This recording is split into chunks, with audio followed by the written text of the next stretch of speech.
I have so many more questions for you. I don't know. Do you have to go? Are you on a time crunch today? I am not.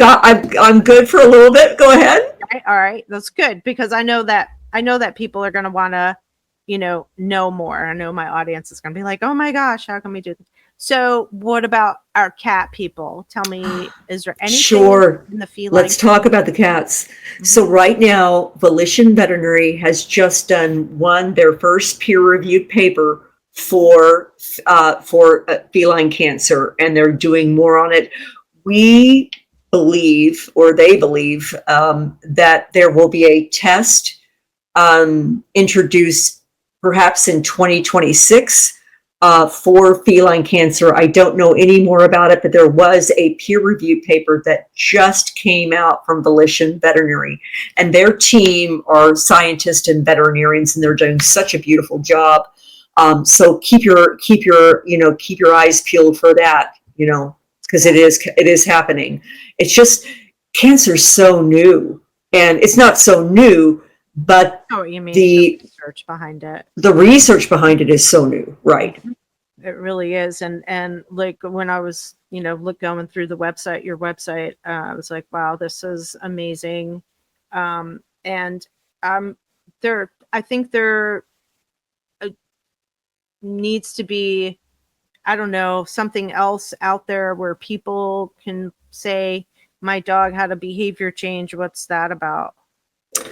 You're going to be able to go to our website, and you can be able to find those resources on our website. So I just want to encourage them. Excellent. So, and again, that we're going to be having, it wasn't shown today, but you'll see ask us a question.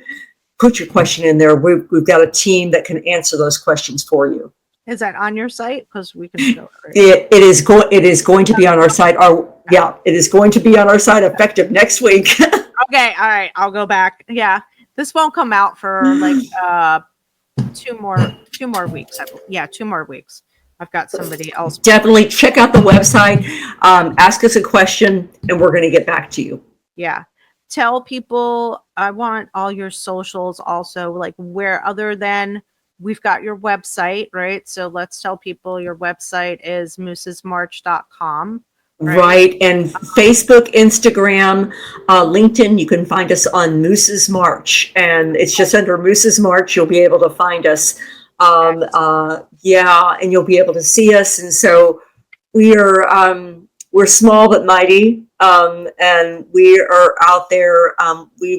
Our goal is to make an impact. Our goal is to make a difference in the lives, and really, again, focusing on that early detection, focusing on spreading the word about early detection and awareness, creating awareness about the signs, creating awareness about, what you should know, creating awareness that there are tests available for early detection, and ask for one, because if you don't ask, you don't know, because, right. Got to ask. They don't know. Again, like we said in the beginning, like they don't know how to ask. They don't know that, but I will. I just want to say something. I had a conversation recently, and we were talking about early detection. I said, "Well, I can give you a test," and she goes, "I don't want to know. I don't want to know." Wow. And it was really interesting because her dog had passed away of cancer 3 years before, and now she has another dog who I think is going to be 6 or 7, and she said she didn't want to know because she said would I just want to go through life and just enjoy the time we had together, or would I want to know and have kind of that hanging? And I'm like, but if you knew, you could do something about it. Right. I think people are different, and I think, that's what makes us all unique. Like if it's, I don't know. Yeah, like I know there's like what is it, the genetic testing you can do, like ancestry. Yeah, Mars DNA. Yeah. Right, or to see if you have like a the genes for Alzheimer's and want to know because blah blah blah. But I feel like for my pet, if it's something that we can screen for and maybe change something, even for myself, maybe not Alzheimer's, but maybe there's something else. Like we screen for high cholesterol. We can fix it. We can change that. Can we do something to change the outcome here. Maybe, I don't know, but I mean, if I can, what the hell? I think that if you could, I mean, think about us, if we make changes with the, Longer. yeah, if we make changes in our diet, think about the changes that we're going to see in our body and our appearance. I mean, it's small changes. I mean, if there's things that we can do physically and are just steps that we can take, let's do it. Let's make changes. And again, I think the ultimate goal is just having more time, having more memories, having the quality of life, being able to have just hope. It just wasn't like, just give them hope. Not ready to go. Yeah. It was not, and one thing I love also about Dr. Masters, which blows my mind that all vets don't have this, he does ultrasounds, on dogs, and it's like, I think that should be routine. Yeah, that should be I agree. A screening test. A lot of people don't know that they should ask for thyroid tests, and not just one thyroid test, but the full expanded, the whole 9, the TSH, the T4, the T3, the free, blah, blah, blah, all of it. So you can see. Yeah. Being, maybe my dog's being a jerk face. Well, this is why. Right. They're not. They're in pain, and there's a reason why they're behaving that way, because they are in pain. But I also think, honestly, we talked about it before. The days of we're in such a hyper focused on TikTok, Instagram. We can find answers to everything, and I think that sometimes we take that advice to heart when we should not be, because they're not experts. People that say that they're a dog trainer and they're not. People who say that they're a holistic, healer, and they're not. So again, we talked about the peer review, the research, those kind of things. You've got to do the same things, because we're getting, like, you can put out a question on Facebook or on Instagram, and 1 million people will come up with 1 million different responses. And are those valid responses? I'm going to turn to my veterinarian. I just am. I'm going to turn to the experts who are going to have that answers, because they did a little bit of schooling for that. They did. And, and finding the right veterinarian is so important. And I just want to say, in your case and in other cases, it's similar to a human doctor for us. If I don't feel comfortable with that human doctor, I'm going to go to somewhere else. It's the same thing for a veterinarian. If you don't feel comfortable, then go find somebody that you're comfortable with. All too often, sometimes a first impression is the last impression. Mm-hmm. So in your gut what feels right to you, right? Exactly. And, we're advocates for the dogs and the cats, because they can't speak, They can't. Children. Right. So we have to advocate for them and be their voice. So for me as a dog trainer, it's like, I use evidence-based, peer-reviewed information, training, technology, if you want to say, because it is kind of a mechanical skill to train dogs the way with science. It's important to have that really good working and communicative relationship with your veterinarian and the vet staff, because we're advocating for our pets, and we want our veterinarian to do their best for us, and not just like to know that, hey, you know what, we only got like an hour or one class in nutrition, Maria. You really don't want to go to me for nutrition. I love Dr. Masters, because he knows. He's like, I know. Well, I think, and that's what you're saying. It's communication, and don't be afraid to ask questions. Don't be afraid to step up and say, I don't know this, help me out. Speak in a layman's terms. I remember being at the Chicago VMA early on, and they had me do surveys with some of our association members to find out what people thought about, different clinics. Incredible, the knowledge that they learned, that I learned from some of those surveys, because sometimes we, as a veterinarian, you may talk in language that but the lay person or the client may not have a clue as to what you're talking about. So if you don't understand something, ask. Always ask. Those questions are so important. And it's also so important to have that beautiful relationship that you feel comfortable, whether it's the practice manager, the veterinary technician, the kennel staff, whatever it is, ask questions. Yes, because again, you're advocating and Because they can't. Communication. Exactly. Yeah, but they don't have a voice. We have to be their own advocate. Yeah. And I think there's also something to be said for, going off on a tangent here, but anthropomorphism. So, oh my God, you go into the veterinarian and you're like, well, he was doing this and he was doing this and he was doing this. And so the veterinarian's like, okay, let me dial this down and let me just listen to, what's going on here.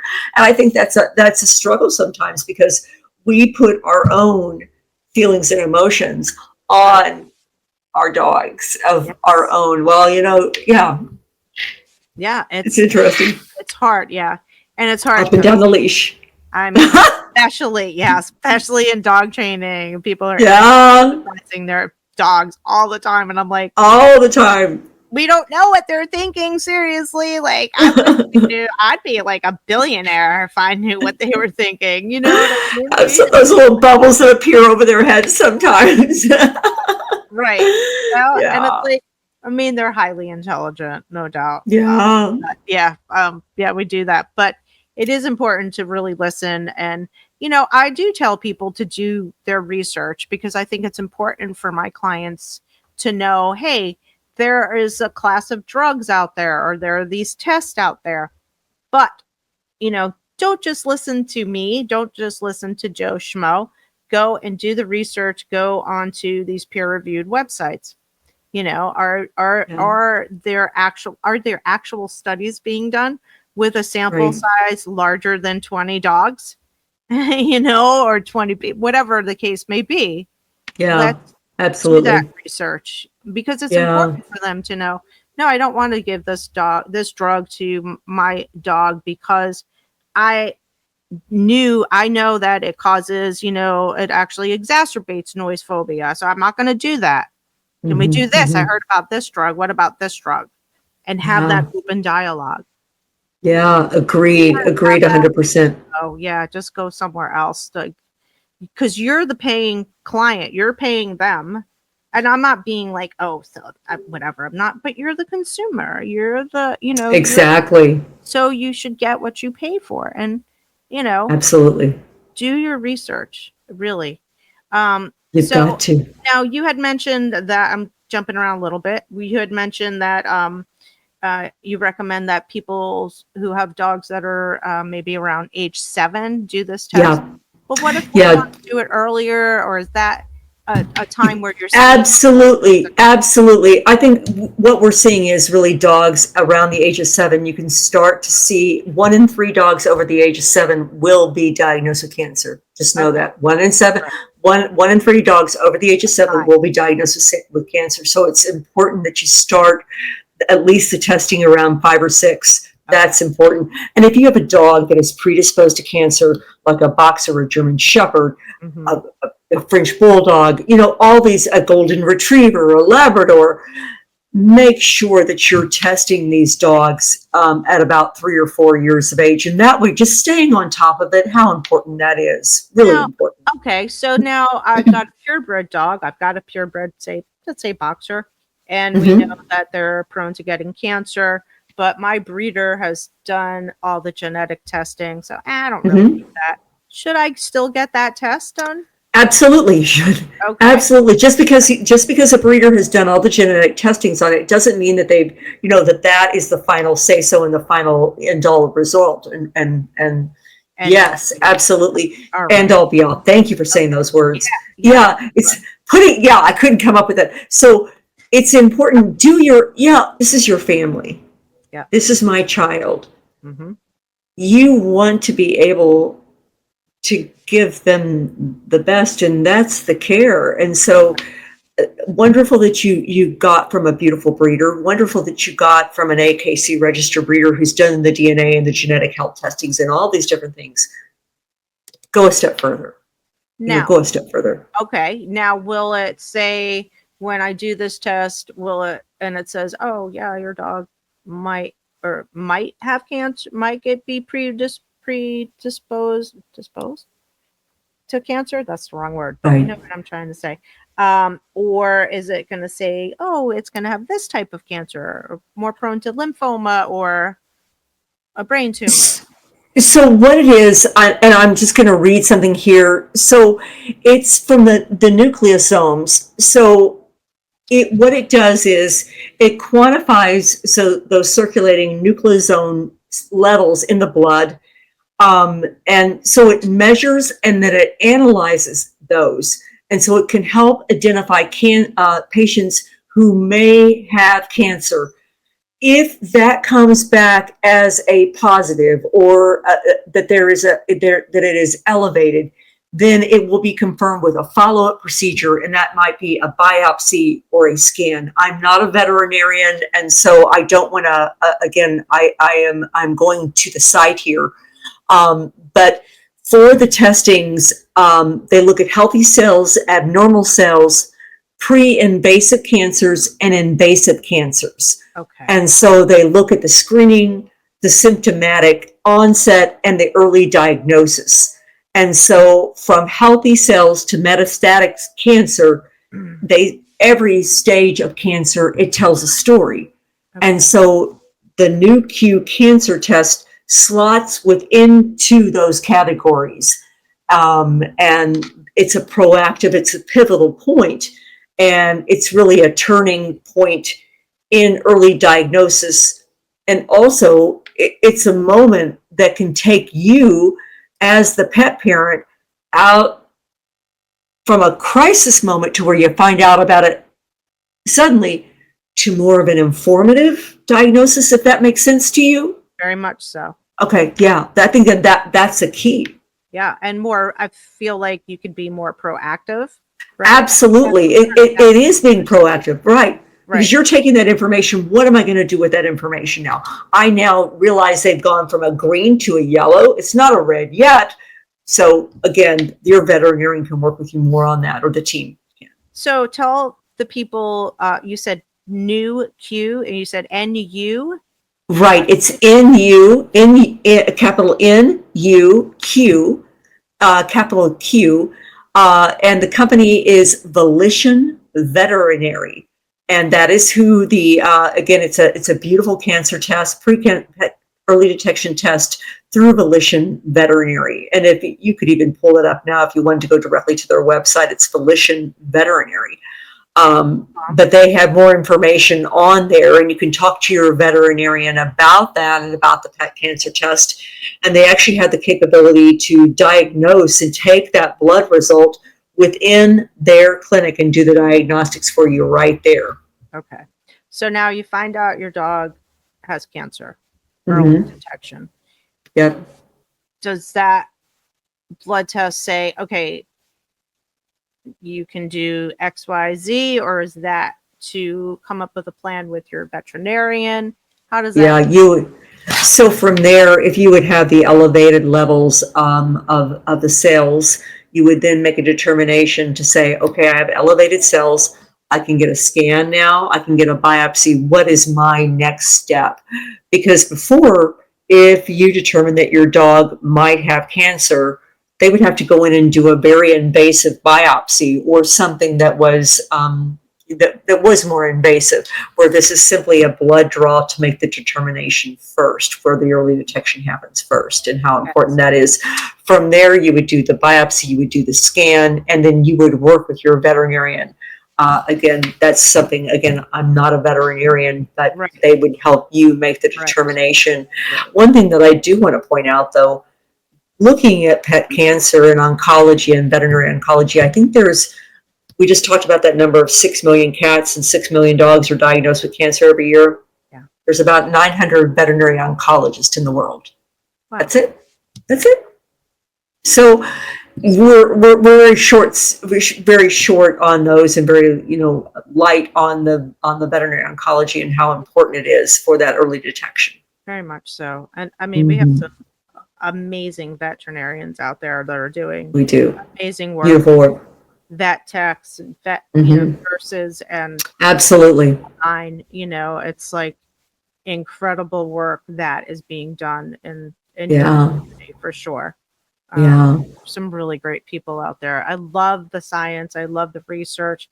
It's sad there aren't more specialists. I know that they're few and far between, with it. But Well, hopefully, with the help of Mrs. March, we're going to get early detection into every pet and into their wellness examination. And so hopefully, maybe we won't need an organization that funds the financial care for pets to go into that chemotherapy and that radiology and that radiation. Definitely. So, we want to stop cancer before it starts.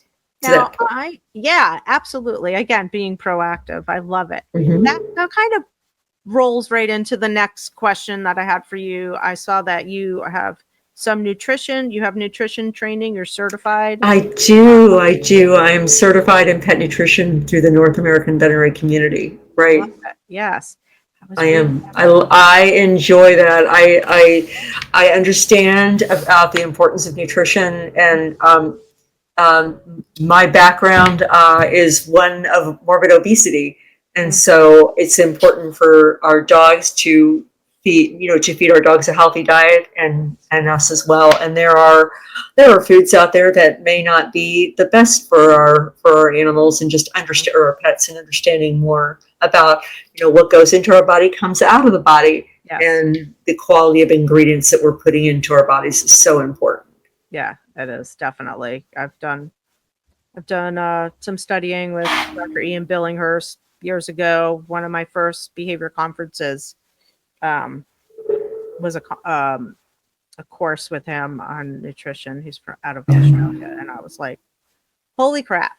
Okay, this is this is huge." We feed a raw diet. My girlfriend was resistant to it. I got the dogs on a better kibble and all that stuff. Like, I was like, okay, we cannot feed this at all. It's terrible. Yeah. But it's hard because everything's packaged a particular way with colors and the advertising and the dogs talking and the cats talking, and it's all for us. It is. They're not marketing. If you've ever noticed, our dogs don't happen to have like little pockets that they can whip out their money and go, here, I forgot my credit card. That was a great ad. I love that. I'm going to buy that. They are marketing to the pet parents, and they know what we like. They know what we like, and they know what appeals to us, and they do. Millions of dollars is put into advertising to appeal to us. Yes. To appeal, am I appealing to women? Am I appealing to men? What am I, Gen Z, Gen Y, millennials? Who am I appealing to? There's a whole science behind that, and so just you got to know that, and so decipher down that. What are you really looking at? What does that label say? Are you reading that label? Do you know how much, what's a K-cal? What does that mean? Does my dog have energy? What breed is my dog? It's super cool when you get into it. Yeah, that's, I can't even imagine what that's like with that. Yeah, I'm kind of like, well, we feed them this, and no, I tell her everything we feed them. But no, I have a colleague that she feeds raw. That's all she feeds. That's not for me. But you know what? Yeah. Everyone has their own opinion, and they know what they know, and that's why I said it earlier. It makes us unique. And sure. Everyone has their own individual ideas and thoughts, and I think it's grace. That's great. If that works for them, then that's fine. Yeah, totally. One thing, I feel like it's like like you said, what you put in to your body is what come out. Well, think about diarrhea. Think about poop. Let's think about poop. I mean, let's talk about poop. Think about like runny stools and diarrhea and all those things. Is the poop consistent when it comes out? Is it hard? Is it something, does it smell? People don't think about that. They should. Yeah. I mean, I'm telling you, but it's like, I watch everything that comes out of the dog's ass. You should, because that's it. I mean, when you not know what it looks like. When you pick up poop, you should be really looking at that poop and going, wow, what does this look like? And also think about this. When people get like free. I go to Global Pet Expo or Super Zoo or any of these shows, and people like picking up food like crazy and the samples and things. I'm like, I hope to heavens that you're not going to feed that to your dog all at one time. Because then you think about transitioning food. How are you transitioning the food? Are you doing 25% at the start? How are you? And people don't think that way. They're like, oh, I got this the other day and I'm going to throw that in there. That poor dog's stomach must be a mess. I can't even imagine. Exactly. So, and then you're cleaning up, mucusy poop or whatever. Yep, absolutely. Absolutely. Like, I wouldn't know what's going on, and I would ask Tammy, I would be like, so what did he poop? Yeah. What did it look like? I know it looks like poop. I'm like, okay, well, we need to know what it looks like. I need to know. Like, I've never not known. Well, also think about that from a cancer standpoint and looking at that, because that can be a clear indication of what's going on with the health of your dog as well. Right. So, what their appetite, what's going on, or is there abnormal stools going on? Is there something happening? Urination. Is there blood in the urination? Exactly. And again, got to work with our veterinarians and the staff to absolutely be able to have that good working, and your veterinarian is your partner. Relationship. Yeah, that's right. So Tricia, I mean, we're going to do this again. I just want you I would love that. I love you. You can bring me back anytime. I'm happy to come back. And that'd be lovely. It's been amazing. And everybody can find you at Moose's March all over social. Yep. And your website, Moose's March.